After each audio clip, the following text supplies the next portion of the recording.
ओम शांति। आज हम 23 अप्रैल 2023 बाबा की मुरली सुनेंगे। आज अव्यक्त वाणी है, रिवाइज डेट है 14/4/1994। सबसे पहले देखते हैं मुख्य बिंदु। आज बाबा ने कहा कि तुम्हें परिवर्तन की गति तेज़ करनी है, चाहे वो स्वयं का परिवर्तन हो, चाहे दूसरे की वृत्ति का परिवर्तन हो या संबंध संपर्क का परिवर्तन हो। बाबा कहते तुम्हें इतनी फास्ट गति करनी है कि जो तुम्हारे संकल्प हो वैसे ही तुम्हारे बोल निकले, वैसे ही तुम्हारे कर्म हो। मतलब बहुत फास्ट गति से परिवर्तन हो। बाबा कहते तुम्हें उड़ना है। और आज बाबा ने बताया कि जो आने वाली साल है उसमें तुम्हें क्या बनना है, व्यर्थ से इनोसेंट बनना है। व्यर्थ को जैसे तुम जानते ही नहीं, तुम्हारे मन में ना तुम्हारा समय व्यर्थ जाना चाहिए, ना तुम्हारे श्वास व्यर्थ जाने चाहिए, ना तुम्हारा बोल, ना तुम्हारे कर्म। बाबा कहते हैं सब में व्यर्थ की अविद्या हो जाए। अविद्या मतलब व्यर्थ बिल्कुल ख़त्म हो जाए। बाबा कहते हैं ना व्यर्थ बातें सुननी, ना सोचनी, ना देखनी। फिर बाबा ने एग्जाम्पल लिया। बाबा ने बताया कि तुम्हें परिवर्तन करना है, दृढ़ संकल्प करना है कि हमको देवता बनना ही है। कभी भी कमज़ोरी के संकल्प नहीं लाने। बाबा कहते हैं कि ऐसे नहीं सोचना कि हम कोशिश तो करते हैं, होता नहीं, हो नहीं रहा। बाबा ने कहा अगर तुम्हारे अंदर कमज़ोरी के संकल्प आ गए, वो नेगेटिव होते हैं, वेस्ट होते हैं, वो फास्ट चलते हैं। 1 सेकंड में 100 संकल्प आ जाते हैं। फिर तुम उनकी पालना करते हो, उसमें भी समय जाता है। और फिर जब अवस्था गिर जाती है तो उसको मिटाने में भी मेहनत लगती है। जैसे कि मान लो अगर हमारे अंदर 10 मिनट नेगेटिव चल जाए, वेस्ट चल जाए, तो फिर मन की स्टेट नीचे चली जाती है, फिर उसको रिकवर करने में मेहनत लगती है। वो बाबा ने बताया। और बाबा ने बताया कि बाप दादा ऐसा ग्रुप चाहते हैं, ऐसी आत्माओं का ग्रुप बने जिनके जीवन से व्यर्थ बिल्कुल निकल जाए, जो व्यर्थ बातें ना देखे, ना सुने और ना बोले। बाबा कहते हैं बिल्कुल व्यर्थ से इनोसेंट बन जाए, बिल्कुल अर्जुन बन जाए, श्रेष्ठ कर्म करने वाली दिव्य अलौकिक जन बन जाएं।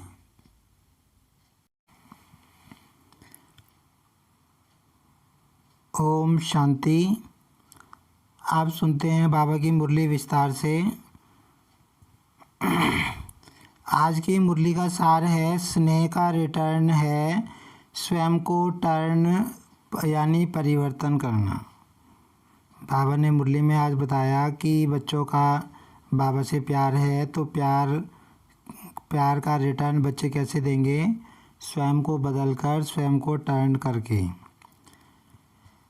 आज स्नेह और शक्ति मूर्त बाप दादा अपने चारों ओर के स्नेही बच्चों को देख रहे हैं। जितनी सभा साकार में है उससे भी ज़्यादा आकारी रूप की सभा है। सर्व साकार रूपधारी व आकार रूपधारी बच्चों को बाप दादा स्नेह की भुजाओं में समाये हुए हैं। बाबा कहते हैं बाप सब बच्चों को देख रहे हैं, आकारी और साकारी रूप में। बाबा कहते हैं सब बच्चे बाबा के प्यार की भुजाओं में समाये हुए हैं। स्नेह की भुजाएं कितनी बड़ी हैं, चारों ओर के सभी बच्चे स्नेह की भुजाओं में ऐसे समा जाते हैं जैसे नदी सागर में समा जाती है। स्नेह की भुजाएं, स्नेह का सागर बेहद है। अब बाबा बता रहे हैं कि जो बाबा की प्यार की भुजाएं हैं, स्नेह की भुजाएं हैं, वे तो बहुत लंबी चौड़ी हैं, उसमें सारे बाबा के बच्चे समा जाते हैं। बाबा कहते हैं ना कि मैं जो बाबा के सामने बच्चे बैठे हैं उनको भी देख रहा हूँ, और जो दूर बैठे सेंटरों पे बैठकर बाबा से मिलन मना रहे हैं उनको भी देख रहा हूँ। तो बाबा कहते हैं कि बाप के प्यार की भुजाओं में सारे बच्चे ऐसे समाये हुए हैं जैसे कि सागर में नदी समा जाती है। सभी बच्चे चाहे नंबरवार भी हैं लेकिन स्नेह में सब बंधे हुए हैं। सर्व बच्चों में बाप दादा का स्नेह समाया हुआ है। अब बाबा क्या कह रहे हैं कि सारे बच्चे बाबा से कैसे जुड़े हुए हैं, कैसे बंधे हुए हैं। बाबा से प्यार है, उस प्यार से तो बंधे हुए हैं। और बाबा कहते हैं सब बच्चों के अंदर बाबा का, बाप दादा का प्यार समाया हुआ है। स्नेह की शक्ति से ही सभी आगे उड़ते जा रहे हैं। अब बाबा कहते हैं सारे ऊपर कैसे उड़ते जा रहे हैं, बाबा के प्यार से, प्यार में उड़ते जा रहे हैं, बाबा की याद में। स्नेह की उड़ान सर्व बच्चों को तन से व मन से, दिल से बाप के समीप लाती है। अब बाबा कह रहे हैं जो प्यार है वो बच्चों को करीब लाता है शिव बाबा के। स्नेह का विमान सेकंड की गति से बाप के समीप लाता है। ज्ञान योग धारणा उसमें यथाशक्ति नंबरवार हैं, लेकिन स्नेह में हर एक अपने को नंबर 1 अनुभव करते हैं। स्नेह सर्व बच्चों को ब्राह्मण जीवन प्रदान करने का मूल आधार है। अब बाबा बता रहे हैं भले बाबा के बच्चे ज्ञान योग और सेवा धारणा में नंबरवार हैं, लेकिन सबका प्यार में सब नंबर 1 है। बाबा कहते हैं प्यार सबका बाबा से एक बराबर है, सब बाबा से प्यार करते हैं। तो बाबा कहते हैं ये जो बाबा के प्रति प्यार है बच्चों का, ये ब्राह्मण जीवन का आधार है, मेन पिलर है ये। अगर सभी बच्चों से पूछें कि निरंतर योगी हो, निरंतर ज्ञान स्वरूप हो, ज्ञानी नहीं लेकिन ज्ञान स्वरूप हो, तो सोचेंगे कहेंगे हैं तो।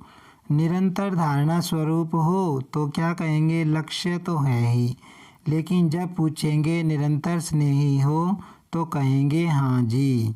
माना बाबा बता रहे हैं कि जब बच्चों से पूछते हैं कि भाई निरंतर ज्ञानी हो, ज्ञान स्वरूप हो, माना जो बाबा ज्ञान सुनाता है उसका स्वरूप बन के चलते हो, तो बाबा बच्चे कहते हैं कि हाँ हो हैं भी नहीं भी, है ना। फिर बाबा पूछते हैं कि धारणा सबके अंदर एक बराबर है, तब भी बाबा कहते हैं बच्चे सारे एक समान उत्तर नहीं देते। लेकिन जब ये पूछेंगे कि क्या बाबा से प्यार है, तो कहेंगे हाँ हमारा सबका प्यार है बाबा से। तो बाबा क्या कह रहे हैं कि भले ज्ञान सब में बराबर ना हो, धारणा सब बराबर ना करते हो, लेकिन बाबा कहते प्यार सबका एक बराबर है। स्नेह में सभी पास हैं, कोई पास विद ऑनर हैं, कोई पास है ना। डबल विदेशी भारत वाले सब पास हैं, पास नहीं होते तो पास नहीं आते। पास आना सिद्ध करता है कि पास हैं। स्नेह का अर्थ ही है पास रहना और पास होना, और हर परिस्थिति को बहुत सहज पास करना। अब देखो पास शब्द का प्रयोग बाबा 3 अर्थों में कर रहे हैं। सबसे पहले बाबा कह रहे हैं कि सारे बच्चे स्नेह में पास हैं। भाई भगवान से प्यार है, भगवान से स्नेह है, उस बात में सारे पास हैं बाबा कहते। तो पास कैसे हैं बाबा कहते क्योंकि शिव बाबा के पास हैं, नज़दीक बैठे हैं, तो इसका मतलब क्या है कि सारे पास हैं। तो बाबा कहते कि प्यार का अर्थ क्या है, पास रहना, मतलब बाबा के नज़दीक रहना, चाहे मन से रहना चाहे वैसे रहना, और पास होना, है ना। और तीसरा हर परिस्थिति को बिल्कुल आसान से सहज पार करना, पास करना। कोई भी परिस्थिति आ जाए, समस्या आ जाए, उसको पास करना। बाबा तीनों अर्थ पास करने का बता रहे हैं। तो सभी तीनों में पास होना, पास करना भी सहज है ना, कि पास करने में कभी कभी मुश्किल कभी सहज है। अब बाबा पूछ रहे हैं बताओ कि पास करने में मुश्किल लगता है या कभी कभी मुश्किल लगता है। पास रहने में तो आनंद ही आनंद है, और पास करना इसमें नंबरवार हैं या सब नंबर 1 हैं। अब बाबा कहते भाई शिव बाबा के नज़दीक रहोगे, बाबा को याद करते रहोगे, बाबा के पास रहोगे, उसमें तो आनंद ही आनंद है। आत्मा जब बाबा को याद करती है तो कितनी खुशी मिलती है। लेकिन बाबा कहते पास करना इसमें नंबरवार हैं। देखो नंबर 1 नहीं कहते हैं, सभी चुप हो गए, माना समथिंग है ना। मतलब परिस्थितियों को पास करने में सब नंबर 1 नहीं है, लेकिन बाबा से प्यार में सब नंबर 1 है। तो बाबा कहते सारे चुप हो गए जब पूछा कि परिस्थिति को पास करने में नंबर 1 हो, तो बाबा कहते इसका मतलब कुछ ना कुछ है। वही बाबा को पता है कि माया आ जाती है तो सारे बच्चे एक समान तो शक्तिशाली नहीं बने, लेकिन समय प्रति समय स्नेह की शक्ति से पास करना भी इतना ही सहज हो रहा है और होना ही है। जैसे पास रहना सहज है, और जब पास करना सदा सहज हो जाएगा तो पास होना क्या, पास हुए ही पड़े हैं। अब बाबा बता रहे हैं कि जैसे जैसे तुम्हारा प्यार जो है बाबा से, तो तुम परिस्थितियों को भी पार कर लोगे। यह तो पक्का निश्चय है कि पास हुए ही पड़े हैं, सिर्फ रिपीट करना है। इतना अटल निश्चय है ना, दूर बैठे भी सब नज़दीक होना। अब बाबा कई बार कहते हैं कि तुम्हें माया जीत पहली बार नहीं बन रही हो, तुम माया पर जीत पहली बार नहीं, माया को जीतने की कोशिश कर रहे हो। बाबा कहते हैं पहले भी कर चुके हो, बस इस बार रिपीट करना है। बस निश्चय तुमको ये होना चाहिए कि हम अनेक बार हमने परिस्थितियों को सहज पार किया है, तो अब भी हम पार करेंगे, इस पेपर में पास होंगे।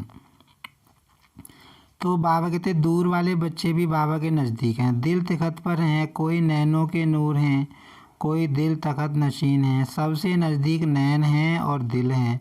आप सभी ओम शांति भवन में नहीं बैठे हो, लेकिन बाप दादा के दिल तख़त पर या नैनों में नूर रतन बन समाये हुए हो। समाया हुआ कभी दूर नहीं होता। अब बाबा देखो क्या कह रहे हैं कि बाबा कहते भले बाबा से बच्चे दूर हैं, दूर सेंटरों पर हैं, या बाबा कहते ओम शांति भवन में बैठे हैं, तो बाबा कहते ओम शांति भवन में नहीं बैठे बच्चे, कहाँ बैठे हैं? बाबा के नैनों में बैठे हैं, बाबा के दिल तख़त पर बैठे हैं, नैनों में समाये हुए हैं, बाबा कहते हैं। तो बाबा देखो कितना बच्चों से प्यार करता है। बाबा कहता है बच्चे मेरे नूरे रतन हैं, मेरे दिल तख़त पर बैठने वाले बच्चे हैं। तो इस वर्ष क्या करेंगे? कहने में तो कहते हो कि इस वर्ष के मिलन की अंतिम बारी है, लेकिन अंत आदि की याद ज़्यादा दिलाता है। आदि मध्य की याद दिलाता है, लेकिन अंत आदि की याद दिलाता है। तो अंत नहीं लेकिन आदि है, तीव्र गति के उड़ान की आदि है, जो अनादि रफ्तार है, अनादि स्वरूप है, आत्म स्वरूप। तो अनादि स्वरूप की रफ्तार क्या है? कितनी तेज़ रफ्तार है? अब बाबा बता रहे हैं कि जैसे तुम कहते हो कि अब की बार का लास्ट मिलन है, तो बाबा कहते हैं लास्ट मिलन किसकी याद दिलाता है? कि अब दोबारा से फिर शुरुआत होगी, आदि का याद दिलाता है ना। बाबा कहते हैं आदि मध्य की याद दिलाता है, मध्य अंत की याद दिलाता है। तो बाबा कहते हैं वास्तव में ये अंत नहीं है, मतलब ये आदि है, तीव्र गति से उड़ने की आदि है, मतलब नए उमंग उत्साह से पुरुषार्थ में ऊपर उड़ने की आदि है। बाबा कहते हैं कितनी तेज़ रफ्तार है आजकल के भिन्न भिन्न साइंस के साधनों के तीव्र गति से भी तीव्र गति। साइंस के साधनों की रफ्तार फिर भी साइंस द्वारा रफ्तार को कट भी पकड़ सकती है, लेकिन आत्मा की गति को कोई अभी तक न पकड़ सका है न पकड़ सकता है। अब बाबा क्या समझा रहे हैं कि आत्मा की गति बहुत फास्ट होती है, उसको कोई नहीं पकड़ सकता। साइंस ने ऐसे साधन बनाए हैं जो कितनी स्पीड से चलते हैं, लेकिन बाबा कहते हैं आत्मा को वो भी पकड़ नहीं सकते। इसमें ही साइंस अपने को फेल समझती है, और जहाँ साइंस फेल है वहाँ साइलेंस की शक्ति से जो चाहो वह कर सकते हो। बाबा कहते जहाँ साइंस काम करने में अंत आ जाता है साइंस का, वहाँ पे बाबा कहते हैं शांति की शक्ति स्टार्ट होती है। तो बाबा कहते हैं साइलेंस की शक्ति से जो चाहो वह कर सकते हो। तो आत्म शक्ति की उड़ान की तीव्र गति की आदि करो, चाहे स्व परिवर्तन में, चाहे किसी की भी वृत्ति परिवर्तन में, चाहे वायु मंडल परिवर्तन में, चाहे संबंध संपर्क के परिवर्तन में, अब तीव्र गति लाओ। अब बाबा क्या कहता है कि आदि करनी है तुमको, मतलब शुरुआत करनी है। शुरुआत किसकी करनी है? नए उमंग उत्साह से ऊपर उड़ने की गति को फास्ट करो। बाबा कहते मतलब पुरुषार्थ में ऊपर जाने की गति को फास्ट करो, बाबा कह रहे हैं। तो बाबा कहते जो संकल्पों का तुम प्रयोग करते हो ना, है ना, उस गति को, उसके यूज करने की गति को, उसके प्रयोग की गति को बढ़ाओ। बाबा कहता है चाहे तो तुम स्व परिवर्तन, भाई खुद का परिवर्तन करना हो, चाहे किसी दूसरी आत्मा की वृत्ति का परिवर्तन करना हो, और चाहे वायुमंडल का परिवर्तन करना हो, या संबंध संपर्क, चाहे हम ज्ञानी के संपर्क में आ रहे हैं या अज्ञानी। तो ये चारों बातें बाबा ने बताई कि इनको परिवर्तन करने में अब तीव्र गति लाओ, मतलब फास्ट गति लाओ। बाबा कहते हैं स्वयं का परिवर्तन करना है, कोई संस्कार स्वभाव, तेज गति लाओ उसको परिवर्तन करने में। बाबा कहते हैं किसी की वृत्ति चेंज करनी है, संबंधी की या किसी अज्ञानी की, उसमें भी परिवर्तन तेज लाओ, तेज स्पीड करो। तो बाबा कहता है वायुमंडल में परिवर्तन करना है, संबंध संपर्क में परिवर्तन करना है तो स्पीड तेज़ करो। तीव्रता की निशानी है सोचा और हुआ।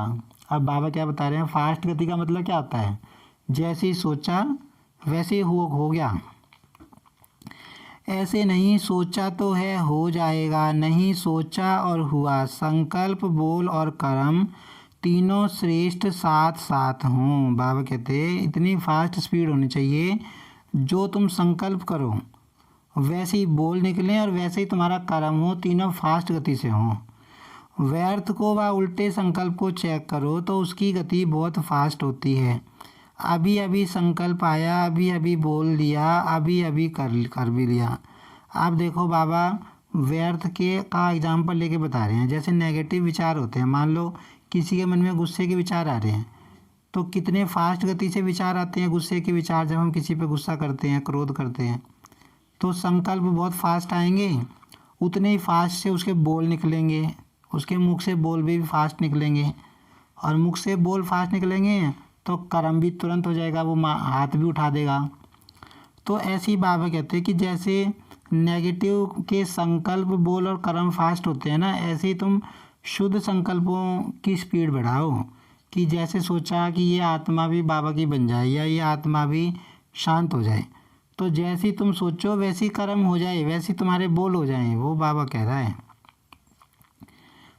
अभी अभी संकल्प आया, अभी अभी बोल लिया, अभी अभी कर भी लिया। संकल्प बोल कर्म इकट्ठा बहुत फास्ट होता है, उसकी गति का जोश इतना तीव्र होता है जो श्रेष्ठ संकल्प कर्म मर्यादा ब्राह्मण जीवन की महानता का होश समाप्त हो जाता है। बाबा कहते कई बार नेगेटिव इतना फास्ट चलता है कि आत्मा को याद नहीं रहती कि ब्राह्मण परिवार की मर्यादाएं क्या हैं, भी हमें शांत रहना है, मीठा बोलना है। कई बार नेगेटिव आ जाता है तो बाबा कहते ब्राह्मण परिवार की मर्यादा और महानता का होश समाप्त हो जाता है। व्यर्थ का जोश सत्यता का होश, यथार्थता का होश समाप्त कर देता है। अब बाबा देखो क्या बता रहे हैं कि जब व्यर्थ का जोश चलता है ना, व्यर्थ बहुत जोर से चलता है तो सत्य का होश खत्म हो जाता है, मतलब मर्यादाएं भूल जाती है आत्मा, बाबा के अच्छे संस्कार स्वभाव भूल जाती है आत्मा, अच्छे गुणों वाली बातें भूल जाती है। उस टाइम कुछ नहीं याद आता जब गुस्सा आता है तो, या और कोई संस्कार हावी हो जाता है तो।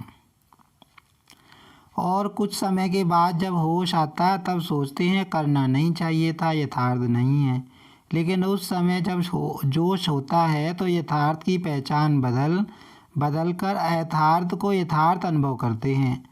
तो व्यर्थ का जोश होश को ख़त्म कर देता है ना। बाबा क्या कह रहे हैं कि पहले कर लेंगे, गलत काम कर लेंगे, भाई जोश आ जाता है नेगेटिव विचारों का, व्यर्थ का, तो गलत काम हो जाता है ना। तो बाबा कहते हैं उस समय नहीं महसूस करते कि हम गलत कर रहे हैं, उस समय तो ऐसा लगेगा हाँ हम ठीक कर रहे हैं, लेकिन बाद में महसूसता आती है कि हाँ ये हमने बाबा की श्रीमत के अनुसार नहीं किया, ये हमसे गलत काम हो गया। तो बाबा कहते हैं कि जो व्यर्थ का जोश है वो होश को समाप्त कर देता है। तो इस वर्ष सभी बच्चे विशेष व्यर्थ से इनोसेंट बनो। देखो बाबा क्या काम दे रहा है कि इस साल तुमको क्या करना है, व्यर्थ से इनोसेंट बनना है। मतलब व्यर्थ हमारे अंदर चले ही ना, बिल्कुल पूरा साल व्यर्थ ना चले। जैसे जब आप आत्माएं अपने सतयुगी राज्य में थी तो व्यर्थ व माया से इनोसेंट थी, इसलिए देवताओं को महान आत्माएं सेंट कहते हैं। ऐसे अपने वो संस्कार इमर्ज करो, व्यर्थ की अविद्या स्वरूप बनो।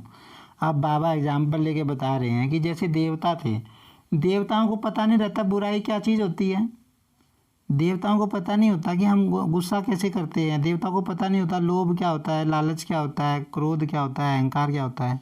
मतलब वो संत होते हैं, जैसे जिसको किसी को अपवित्रता के बारे में पता ही नहीं। तो बाबा कहते हैं तुम भी सेंट बन जाओ, संत बन जाओ, है ना, तुम्हारे अंदर भी व्यर्थ बिल्कुल चले ही ना।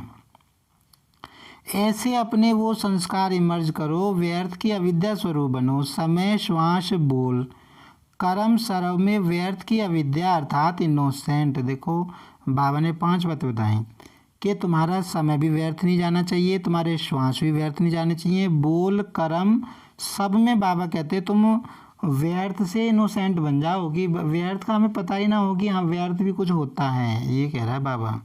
बहुत डीपली पुरुषार्थ है। जब व्यर्थ की अविद्या हो गई तो दिव्यता स्वतः ही सहज ही अनुभव होगी और अनुभव कराएगी। बाबा कहते जब व्यर्थ खत्म हो जाएगा तो देवता ही गुण अपने आप इमर्ज हो जाएंगे। अभी तक यह नहीं सोचो कि पुरुषार्थ तो कर ही रहे हैं, पुरुष इस रथ पर कर रहा है, तो पुरुष बन रथ द्वारा कराना इसको कहा जाता है पुरुषार्थ। बाबा कहते ये ना सोचो, हाँ बाबा कर तो रहे हैं मेहनत, पुरुषार्थ तो कर रहे हैं, लेकिन बाबा क्या कहता है पुरुषार्थ का मतलब पुरुष माना आत्मा इस रथ के द्वारा कर्म कराए। मतलब आत्मा अधिकारी बन के कर्म कराए, अधीन बन के कर्म ना कराए। पुरुष बन रथ द्वारा कराना इसको कहा जाता है पुरुषार्थ। पुरुषार्थ चल रहा है नहीं, लेकिन पुरुषार्थी सदा उड़ रहा है। हैं बाबा क्या कहते हैं कि यूँ ना सोचो कि चल रहे हैं बाबा, हाँ कर तो रहे हैं। बाबा कहते हैं पुरुषार्थ का मतलब उड़ रहे हैं। जैसे बाबा ने बताया ना स्व परिवर्तन की स्पीड फास्ट होनी चाहिए, फास्ट गति लाओ बाबा कहते हैं। तो बाबा कहते हैं पुरुषार्थी का मतलब क्या होता है, उड़ रहा है, चल नहीं रहा। यथार्थ पुरुषार्थी इसको कहा जाता है। पुरुषार्थ का अर्थ यह नहीं है कि एक बारी की गलती बार बार करते रहो और पुरुषार्थ को अपना सहारा बनाओ। यथार्थ पुरुषार्थी हो, स्वभाव भी स्वाभाविक हो, अति सहज। अब बाबा देखो बहुत गहरी बात बता रहे हैं कि पुरुषार्थ का मतलब ये नहीं है कि वही गलती तुम बार बार करते रहो और बाबा से कहते रहो हाँ बाबा कर रहे हैं, पुरुषार्थ चल रहा है, हमारा पुरुषार्थ चल रहा है। बाबा कहते वो नहीं करना। अभी मेहनत को किनारे करो। अति अल्पकाल के आधारों का सहारा जिसको किनारा बनाकर रखा है, ये अल्पकाल के सहारे के किनारे अभी छोड़ दो। बाबा कहते कि एक तो बाबा कहते मेहनत करने से किनारा करो, भी मेहनत मत करो, बाबा के प्यार में उड़ो, मेहनत मत करो। दूसरा बाबा कहते इस दुनिया में अगर तुमने किसी को सहारा बना लिया है, वस्तु को, वैभव को या देहधारी को, तो उन किनारों को भी छोड़ दो। हमारा कोई किनारा साथी नहीं होना चाहिए इस दुनिया में, कोई देहधारी हमारा साथी नहीं होना चाहिए, कोई वस्तु कोई वैभव हमारा कोई साथी नहीं होना चाहिए। जब तक ये किनारे हैं तो सदा बाप का सहारा अनुभव नहीं हो सकता, और बाप का सहारा नहीं है, इसलिए हद के किनारों को सहारा बनाते हैं। बाबा कहते हैं जब तक तुम इस दुनिया के सहारों को सहारा बनाते रहोगे ना, किनारों को, तब तक बाबा का सहारा महसूस नहीं होने वाला। बाबा कहते हैं चाहे अपने स्वभाव संस्कारों को, चाहे परिस्थितियों को जो किनारे बनाए हैं, ये सब अल्पकाल के दिखावा मात्र धोखे वाले हैं।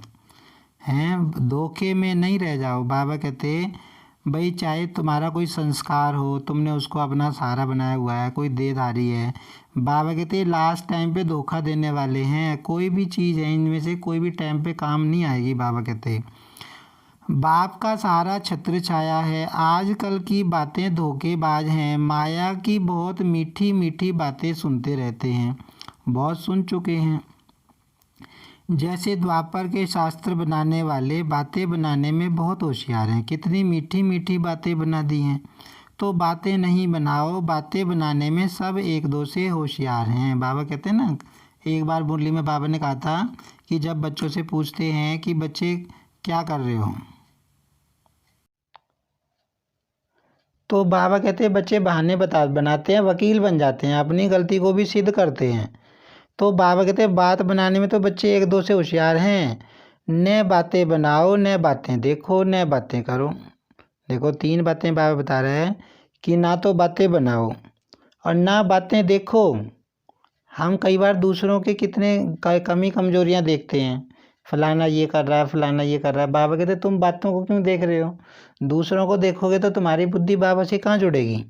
और न बातें करो, ना बाबा कहते फालतू बातें करो, लेकिन क्या करो, बाप को देखो, बाप समान करो, बाप समान बनो, है ना। बाबा कितनी बार कहता है तुम्हें किसी देहधारी आत्मा को नहीं देखना, ना ज्ञानी को देखना है, अज्ञानी को तो चलो देखना ही नहीं है। तो बाबा कहते जो ज्ञानी आत्मा है वे भी हो सकता है पुरुषार्थी हैं, मेहनत कर रही हैं, उनमें भी कोई कमी कमजोरी हो, लेकिन बाबा कहते तुम्हें सिर्फ बाबा को देखना है और बाबा के समान बनना है। जब कोई बात सामने आती तो बात बनाना सेकंड में आ जाता है, क्योंकि माया की गति भी तीव्र है ना। ऐसे सुंदर रूप की बात बना देती है जो सुनते बाप को तो हंसी आती है, लेकिन दूसरे प्रभावित हो जाते हैं। बोलते तो ठीक है, बहुत अच्छा है, बात तो ठीक है और स्वयं को भी ठीक लगते हो, लेकिन समय की तीव्र गति को देख अब इन किनारों से तीव्र उड़ान करो। बाबा कहते इन बातों में ना उलझो। बाबा कहते अब ऊंचा उड़ो, तेज उड़ो। ये अनेक प्रकार की बातें व्यर्थ रजिस्टर के रोल बनाती रहती हैं। बाबा कहते जितनी व्यर्थ बातें देखोगे सुनोगे, इसका रोल बनता जाएगा। रोल होता है ना, जो कागज़ का रोल होता है, उस पर कागज़ लिपटा हुआ होता है। तो बाबा कहते ये तुम्हारा व्यर्थ का रजिस्टर का रोल बनता जाता है। रोल के ऊपर रोल बनाता जाता है, मतलब कागज़ के ऊपर कागज़ लिपटता जाता है। इसलिए इससे इनोसेंट बनो। इस इनोसेंट स्टेज से बनी बनाई सेवा की स्टेज आपके सामने आएगी। इस वर्ष के यथार्थ पुरुषार्थ के प्रत्यक्ष फल की निशानी बनी बनाई सेवा आपके सामने आएगी। बाबा कहते जब तुम व्यर्थ से इनोसेंट हो जाओगे ना, जब तुम्हारे अंदर व्यर्थ नहीं चलेगा, है ना, तो बाबा कहते फिर तुम्हारे सामने क्या आएगा, बनी बनाई सेवा सामने आएगी। तुमको मेहनत नहीं करनी पड़ेगी। व्यर्थ का सामना करना समाप्त करो तो सेवा की ऑफर सामने आएगी। हैं बाबा कहते जब तुम्हारे अंदर से व्यर्थ चलना बंद होएगा तभी तो सेवा की बातें तुम्हारी बुद्धि में आएंगी और सेवा के ऑफर भी आएंगे। आप सभी सेवा के निमित्त तो अनेक वर्ष बने, अब औरों को निमित्त बनाने की सेवा के निमित्त बनो। माइक वो हो और माइट आप हो। अब बाबा कहते कि तुम तो सेवा के निमित्त बन लिए बहुत। पुराने बाबा के बच्चों से बाबा बात कर रहे हैं कि तुमने तो चलो बहुत सेवा कर ली, लेकिन अब क्या करना है कि अब जो नई आत्माएं आ रही हैं वो ज्ञान सुनाने वाली बने, तुम उनको शक्ति देने वाले बनो। बाबा कहते वो माइक बने, तुम माइट बनो। बहुत समय आप माइक बने, अब माइक औरों को बनाओ, आप माइट बनो। बाबा कहते तुम शक्ति देने वाले बनो, ज्ञान सुनाने वाले दूसरे सुनाएंगे। आपके माइट से माइक निमित्त बने, इसको कहा जाता है तीव्र गति के उड़ान की निशानी। समझा क्या करना है? तीव्र उड़ान है ना। बाबा देखो पूछ रहा है, बताओ तेज उड़ान है, फास्ट गति है कि कभी तीव्र कभी स्लो, सदा तीव्र गति के उड़ान से उड़ते रहेंगे। बादलों को देख घबराओ नहीं। हैं बाबा कहते हैं बादलों को देख घबराओ नहीं, ये बातें ही बादल हैं, सेकंड में क्रॉस करो। बागदे जो बातें नई नई आती हैं, ये बादल बातें ही तो बादल हैं, इनको क्रॉस करते जाओ सेकंड में। विधि को जानो और सेकंड में विधि द्वारा सिद्धि को प्राप्त करो। एक तरफ है रिद्धि सिद्धि का फोर्स और आपका है विधि संपन्न सिद्धि का फोर्स। रिद्धि सिद्धि है अल्पकाल और विधि सिद्धि है सदा काल के लिए। बाबा कहते हैं दुनिया वालों की तो रिद्धि सिद्धि है, लेकिन तुम विधि पूर्वक सिद्धि को प्राप्त करते हो, तुम्हारी विधि सिद्धि है। बाप दादा अभी ऐसा ग्रुप चाहता है जो सदा मनसा में, वाणी में, बोल में, संपर्क में जो ओटे सो अर्जुन। मैं अर्जुन हूँ, मैं जो करूँगा, मैं बॉडी कॉन्शियस का नहीं, मैं श्रेष्ठ आत्मा हूँ, मुझे देख और करेंगे तो जो ओटे सो अर्जुन। अब बाबा क्या कह रहा है कि मुझे बाबा को एक ऐसा ग्रुप चाहिए जिसमें ऐसे बच्चे हों जो क्या कहें कि हम करेंगे, हम अर्जुन बनेंगे, हम उठने वाले बनेंगे। मतलब कि हम जो कर्म करेंगे वैसा हमको देख के दूसरे करेंगे। कहने का मतलब क्या है कि हमको श्रेष्ठ कर्म करने हैं, हम दूसरों के आगे सैंपल बनेंगे। बाबा कहते हैं ऐसे बच्चों का ग्रुप चाहिए बाबा को। और मैं अर्जुन, मैं का मतलब दे अभिमान वाला नहीं, बाबा कहते हैं श्रेष्ठ आत्मा वाला, जो गाया हुआ है अव्वल नंबर अर्थात अर्जुन अलौकिक जन। बाबा कहते कि तुमको ऐसे बच्चों का बाबा ग्रुप चाहता है जो अव्वल बन के दिखाएं, श्रेष्ठ बन के दिखाएं। ऐसा ग्रुप बाप दादा देखना चाहता है। बातों को नहीं देखें, दूसरों को नहीं देखें, दूसरे का व्यर्थ नहीं सुने। कितनी गहरी बात है। बाबा कहते ऐसे बच्चे चाहिए बाबा को जो बातों को ना देखें, दूसरों को ना देखें। हैं भाई फलाना क्या कर रहा है, फलाना ऐसे बोल रहा है, फलाना ऐसे कपड़े पहन रहा है, फलाना ऐसे सुन रहा है। बाबा कहते तुम्हें क्या मतलब है, ना व्यर्थ ना सुने। ऐसे बाबा कहते हैं बच्चे चाहिए, ऐसा ग्रुप चाहिए।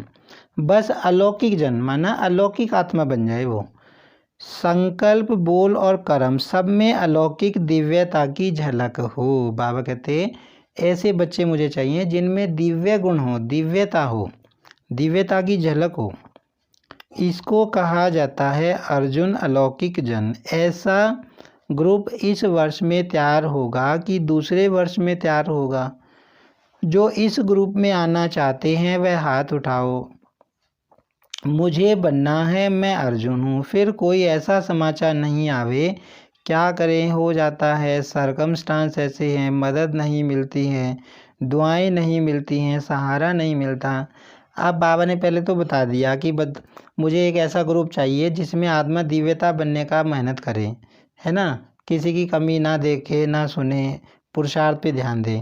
फिर बाबा ने बताया, हाथ खड़े करवाया कि बताओ चलो कौन कौन इस ग्रुप में आना चाहता है। फिर बाबा कहते कि बाद में ऐसे मत कहना कि ऐसा समाचार नहीं आना चाहिए तुम्हारा कि बाबा क्या करें, परिस्थिति ऐसी आ गई, हमें मदद नहीं मिलती, दुआएं नहीं मिलती, सहारा नहीं मिलता। जिन्हों को कुछ समय चाहिए वो हाथ उठाओ। फिर बाबा क्या कह रहे हैं, चलो ऐसा अर्जुन बनने के लिए जिसको थोड़ा टाइम चाहिए वो हाथ उठाओ। 1-2 मास चाहिए व 1 वर्ष चाहिए। अब बाबा पूछ रहे हैं कि बताओ 1 महीना चाहिए, 1 महीने बाद बन जाओगे ऐसा, या 1 साल चाहिए। जो भी ग्रुप आवे उनसे पूछना, फिर रिजल्ट सुनाना। टीचर्स तो पहले, क्योंकि जो निमित्त बनते हैं उनका सूक्ष्म वायुमंडल वाइब्रेशन जरूर जाता है। अब बाबा कहते हैं जो टीचर्स हैं, बाबा के घरों में बहनें रहती हैं या भाई रहते हैं, बाबा कहते हैं वो निमित्त बनते हैं, क्योंकि उनका जो सूक्ष्म वायुमंडल होता है ना, वाइब्रेशन, उनकी वाइब्रेशन बहुत काम करती हैं। जो सेंटर पे आत्माएं रहती हैं उनके मन से जो वाइब्रेशन निकलती हैं, उनकी स्थिति जो होती है उसका असर बाहर से आने वाली आत्माओं के ऊपर भी पड़ता है। तो बाबा कहते हैं वो बहुत गहरा है। पदम गुना पुण्य भी मिलता है और पदम गुना निमित्त भी बनते हैं। और शब्द तो नहीं बोलेंगे ना, टीचर बनना बहुत अच्छा है, गद्दी तो मिल जाती है ना, दादी दीदी का टाइटल मिल जाता है ना। अब बाबा कहते कि ये टीचर बनना तो कितना अच्छा है। जो बाबा की बच्चे बहनें हैं तो बाबा कहते हैं उनको तो गद्दी मिल जाती है जाते ही। कौन सी गद्दी, कौन सा टाइटल मिल जाता है, बाबा कहते हैं या तो दादी का या दीदी का। लेकिन जिम्मेदारी भी फिर इतनी ही है। बाबा कहते हैं जैसे टाइटल मिल जाता है फिर जिम्मेदारी भी हो जाती है। इस वर्ष में कुछ नवीनता दिखाओ, यह नहीं सोचो हाथ तो अनेक बार उठा चुके हैं, प्रतिज्ञा भी बहुत वर्ष कर चुके हैं। ऐसे संकल्प न सूक्ष्म में आए न औरों के प्रति आए, ये संकल्प भी ढीला करते हैं। अब देखो बाबा क्या होता था, जैसे हर बार बाबा मिलने आता था, हर टर्न में बाबा मिलने आते थे। हर टर्न में बाबा बच्चों से हाथ उठवाते थे कि चलो बच्चे अब के इस ये पुरुषार्थ तुमको करना है, इस बात पे हाथ उठाओ, कौन कौन करेगा। तो सारे बच्चे उठाते थे। तो बाबा क्या कह रहे हैं कि तुम्हारे मन में ये विचार नहीं आना चाहिए कि हम हाथ तो हर बार उठाते हैं, हमसे हो नहीं रहा है, दूसरे भी हाथ रोज हर बार उठा लेते हैं, बाबा उठवाता है वो भी नहीं कर रहे। तो बाबा कहते हैं सूक्ष्म में भी ये संकल्प नहीं आना चाहिए, क्योंकि ये संकल्प कमजोरी के संकल्प हैं, ये ढीला करते हैं। ये तो चलता ही आता है, ये तो होता ही रहता है। बाबा कहते हैं ऐसे नहीं सोचना कि ये तो भाई पुरुषार्थ ऐसे ही चलेगा, इसमें कुछ नहीं होने वाला। ये वाइब्रेशन भी कमज़ोर बनाता है। बाबा कहते हैं अगर मेरे आसपास रहने वाली आत्मा भी कोई ऐसे संकल्प कर रही है ना कि हर बार हम पुरुषार्थ करने की कोशिश करते हैं, दृढ़ संकल्प करते हैं, हो नहीं पाता है ना, हर साल बाबा हाथ उठवाता है, हर साल हम प्रतिज्ञा करके जाते हैं लेकिन माया आ जाती है, तो बाबा कहते हैं ये संकल्प भी कमज़ोर बनाते हैं। दृढ़ संकल्प करो तो दृढ़ता सफलता को अवश्य लाती है। बाबा कहते हैं अगर पक्का निश्चय करोगे तो सफलता जरूर आएगी। कमज़ोर संकल्प नहीं उत्पन्न करो, उनको पालने में बहुत टाइम व्यर्थ जाता है। बाबा कहते हैं कमज़ोर संकल्प करोगे तो एक के बाद एक चेन शुरू हो जाती है कमज़ोर संकल्पों की। तो बाबा कहते हैं उनकी पालना करोगे उसमें भी टाइम जाता है। उत्पत्ति बहुत जल्दी होती है, माना नेगेटिव और व्यर्थ विचार, कमजोरी के संकल्प 1 सेकंड में 1 मिनट में कितने आ जाते हैं, फास्ट गति हो जाती है। बाबा कहते हैं उत्पत्ति बहुत ज़्यादा हो जाती है, 1 सेकंड में 100 पैदा हो जाते हैं। और पालना करने में कितना समय लगता है। मिटाने में मेहनत भी लगती है, समय भी लगता है, और बाप दादा के वरदान व दुआओं से भी वंचित रह जाते हैं।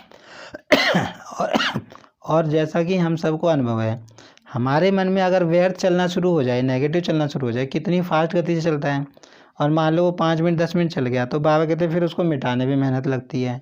फिर बाबा से उतना समय, जितना समय मिटाने में गया उतना समय बाबा से वरदान नहीं ले पाएंगे, दुआएं नहीं ले पाएंगे, तो उससे वंचित हो जाएंगे। तो बाबा कहते हैं सर्व की शुभ भावनाओं की दुआओं से भी वंचित हो जाते हैं। शुद्ध संकल्प का बंधन घेराव ऐसा बांधो जिसके लिए चाहे कोई थोड़ा कमज़ोर भी हो, उनके लिए भी ये शुद्ध संकल्पों का घेराव एक छत्र छाया बन जाए, सेफ्टी का साधन बन जाए, किला बन जाए। शुद्ध संकल्प की शक्ति को अभी कम पहचाना है। एक शुद्ध व श्रेष्ठ शक्तिशाली संकल्प क्या कमाल कर सकता है, इसकी अनुभूति इस वर्ष में करके देखो।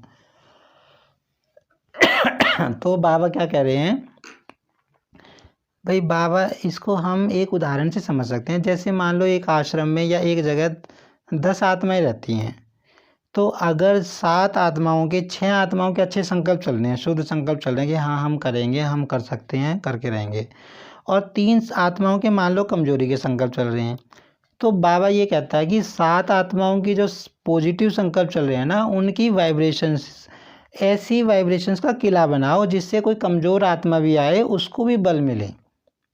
आश्रम में क्या होता है, आश्रम में सारी आत्मा योग लगाती हैं, तो वहाँ प्योर वाइब्रेशंस फैल जाती हैं, तो उससे क्या होता है, जो कमज़ोर आत्मा आती है उसको भी बल मिलता है, उसको उस वायुमंडल में आके। तो ये बाबा कह रहा है। फिर बाबा कहते हैं कि जो एक शुद्ध और श्रेष्ठ शक्तिशाली संकल्प जो होता है उसमें कितनी ताकत होती है, उसको अनुभव करके देखो। सारी ताकत जो होती है शक्तिशाली संकल्प की होती है। हमारा योग ही शुद्ध संकल्पों का है ना। बाबा क्या कहता है कि तुम अपने मन को जीरो नहीं कर सकते।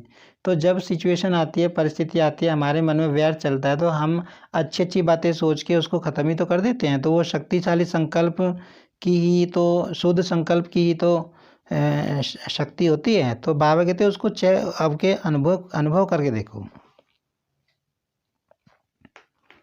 पहले अभ्यास में युद्ध होगी, व्यर्थ संकल्प शुद्ध संकल्प को कट करेंगे।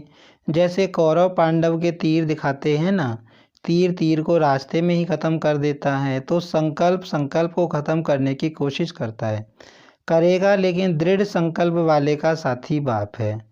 विजय का तिलक सदा है ही है। अब इसको इमर्ज करो तो व्यर्थ स्वतः ही मर्ज हो जाएगा। व्यर्थ को समय देते हो, कट नहीं करते हो, लेकिन उसके रंग में रंग जाते हो। अब बाबा देखो क्या बता रहे हैं कि जैसे मान लो तुम्हारे मन में व्यर्थ चल रहा है, तो तुम शुद्ध संकल्प क्रिएट करने की कोशिश करोगे, तो व्यर्थ शुद्ध को काटेगा। जैसे महाभारत में दिखाया ना भाई, इधर से पांडवों ने एक तीर छोड़ा तो उधर से एक तीर आया, तीर ने तीर को काट दिया। ऐसे बाबा कहते हैं व्यर्थ संकल्प काटने की कोशिश करता है, लेकिन तुम पॉजिटिव संकल्प में चेंज चला दो, सोचते जाओ मैं शक्तिशाली आत्मा हूँ, महान आत्मा हूँ। तो बाबा कहते हैं कि शुद्ध संकल्पों का रंग उसके ऊपर लगा दो, है ना कि नेगेटिव के रंग में खुद रंग जाओ। सेकंड से भी कम समय में कट करो। बाबा कहते हैं ज़्यादा देर चलने ना दो नेगेटिव को अपने अंदर, सेकंड से कम समय में समाप्त करो, शुद्ध संकल्प से समाप्त करो। तो सर्व के शुभ संकल्पों का वायुमंडल का घेराव कमाल करके दिखाएगा। बाबा कहते जब सबके शुद्ध संकल्प चलेंगे तो उसका घेराव कमाल करके दिखाएगा, कमज़ोरों को भी बल मिलेगा। पहले से ही यह नहीं सोचो कि होता तो है नहीं, करते तो बहुत हैं, सुनते तो बहुत हैं, अच्छा भी बहुत लगता है, लेकिन होता नहीं है। यह भी व्यर्थ वायुमंडल कमज़ोर बनाता है। देखो बाबा क्या कह रहा है, ऐसी बातें ना सोचो, करते तो बहुत हैं, होता नहीं, क्या करें, हैं ये तो चलता रहता है। ऐसे बाबा कहते ये कमज़ोरी के संकल्प हैं। होना ही है, दृढ़ता रखो। बाबा कहते क्या सोचो, होना ही है, करेंगे नहीं, होना ही है। दृढ़ता रखो, उड़ान करो, क्या नहीं कर सकते हो, लेकिन पहले स्वयं के ऊपर अटेंशन, स्वयं का अटेंशन ही टेंशन ख़त्म करेगा। समझा क्या करना। बाबा कहते हैं अपने ऊपर अटेंशन रखो तो टेंशन ख़त्म हो जाएगी। कोई कहे यह तो होता ही रहता है, पहले भी प्रतिज्ञा की थी, यह नहीं सुनो। इसमें कमज़ोरों को साथ नहीं देना, साथी बनाना। अगर कोई ऐसा वैसा बोलता है तो एक दो में कहते हैं ना, शुभ बोलो, शुभ सोचो, शुभ करो, अच्छा। फिर बाबा कहते हैं मान लो तुम्हारे आसपास की आत्मा कोई भी कमज़ोर संकल्प करे तो उसको भी क्या बोलो, भाई अच्छा सोचो, ऐसा ना सोचो। तो फिर बाबा पूछ रहे हैं सभी खुश राजी हैं, सभी से बात की ना, यह भी बाप का स्नेह है। स्नेह की निशानी है, वो स्नेही की कमी नहीं देख सकता। स्नेही की गलती अपनी गलती समझेगा। बाप भी जब बच्चों की कोई बात सुनते हैं तो समझते हैं मेरी बात है, तो स्नेही संपन्न, संपूर्ण, समान देखना चाहते हैं। सभी स्नेह में एक शब्द बाप दादा के आगे, चाहे दिल से, चाहे गीत से, चाहे बोल से, चाहे संकल्प से जरूर कहते हैं। बाप दादा तो सबका सुनता है ना। सभी एक बात बहुत बार कहते हैं कि बाबा के स्नेह का रिटर्न क्या दें, क्योंकि क्या से क्या तो बन गए हो ना, कोटों में कोई तो बन गए हो ना, कोई में कोई नहीं बने हो, तो कोटों में कोई तो बने हो ना, इसमें सब पास हो। बाप रिटर्न क्या चाहते हैं, रिटर्न करना है, अपने को टर्न करना, समझा। अब बाबा एक बात बता रहे हैं कि बाबा का बच्चों से प्यार है, तो बाबा कहते हैं जिसका प्यार होता है, तो जिससे प्यार होता है उसकी कमी कमजोरी देख नहीं सकता वो। तो बाबा कहते हैं कि मैं जब बच्चों में कोई कमी कमजोरी देखता हूँ तो ऐसा लगता है वो मेरी है, तो बाबा कहते हैं मैं उसको दूर करने की कोशिश करता हूँ। फिर बाबा ने एक बात बताई कि बच्चे बार बार कहते हैं कि बाबा हमसे इतना प्यार करता है, तो हम बाबा के प्यार के बदले में क्या करें, क्या दें बाबा को। तो बाबा कहता है कि तुम अपने को टर्न कर लो, उसके रिटर्न में अपने को बदल लो, बस यही रिटर्न है। यह तो कर सकते हो ना, मतलब अपने को देवता बना लो। बाबा कहते कलयुगी संस्कारों को परिवर्तन कर लो, यही बाबा कहते मेरे लिए रिटर्न है। स्नेह के पीछे यह नहीं कर सकते हो, मतलब का स्नेह तो नहीं है ना। फिर बाबा पूछ रहे हैं कि बाबा से प्यार है तो कर सकते हो ना ये। बाबा कहते मतलब का प्यार तो नहीं बाबा से। स्नेह में त्याग करने के लिए तैयार हो, बाप जो भी आज्ञा करे तैयार हो। स्नेह में सब 100% हो या परसेंटेज है, अपने को टर्न करने के लिए तैयार हो। स्नेह के पीछे यह त्याग है या भाग्य है। भगत तो सिर उतार कर रखने के लिए तैयार हैं, आप रावण का सिर उतार कर रखने के लिए तैयार हो। शरीर का सिर नहीं उतारो, लेकिन रावण का सिर तो उतारो। पांचों ही सिर उतारेंगे या एक दो रखेंगे, थोड़ा कमजोरी का सिर रखेंगे, चलो 5 नहीं छठा दिखाते हैं ना, बेसमझी का वो रखेंगे। अब बाबा क्या कह रहा है कि अब तुमको बदलना है। बाबा कहते तुम्हारा सच्चा प्यार है तो तुम्हें चेंज होना है। बाबा कहते जैसे भगत है ना, अपना सिर बलि चढ़ा देते हैं, तो बाबा कहते तुम्हें अपना शरीर का सिर नहीं चढ़ाना, रावण के सिर चढ़ाने हैं। माना 5 विकारों को बाबा के आगे बलिहार जाना है, 5 विकारों को छोड़ देना है। बाबा कहते 5 को छोड़ना है, 1-2 को रखना नहीं। बाबा कहते अच्छा, चारों ओर के मन की उड़ान में उड़ने वाले मधुबन निवासी अव्यक्त रूपधारी आत्माओं को, और साथ साथ संकल्प के विमान द्वारा मधुबन में पहुंचने वाली श्रेष्ठ आत्माओं को, और चारों ओर के सर्वश्रेष्ठ स्नेही, स्नेह में त्याग के भाग्य का श्रेष्ठ संकल्प करने वाली आत्माओं को, सदा A1 के संकल्प को प्रत्यक्ष जीवन में लाने वाले बाप के समीप आत्माओं को बाप दादा का याद प्यार, और हर एक भिन्न भिन्न भारत के देश व विदेश के हर एक बच्चे को नाम सहित विशेषता संपन्न याद प्यार और नमस्ते। अब जो भी बाबा ने अब तक बताया सारा कुछ बाबा ने बच्चों को सम्मान के रूप में दे दिया कि ऐसे ऐसे बच्चे सबको याद प्यार और नमस्ते। तो हम रूहानी बच्चों की रूहानी बाप दादा को याद प्यार और नमस्ते। आज की मुरली में वरदान है, अभ्यास की एक्सरसाइज द्वारा सूक्ष्म शक्तियों को जीवन में समाने वाले शक्ति संपन्न भव। ब्रह्मा माँ की बच्चों में रूहानी ममता है, इसलिए सूक्ष्म स्नेह के आह्वान से बच्चों के स्पेशल ग्रुप वतन में इमर्ज कर शक्तियों की खुराक खिलाते हैं।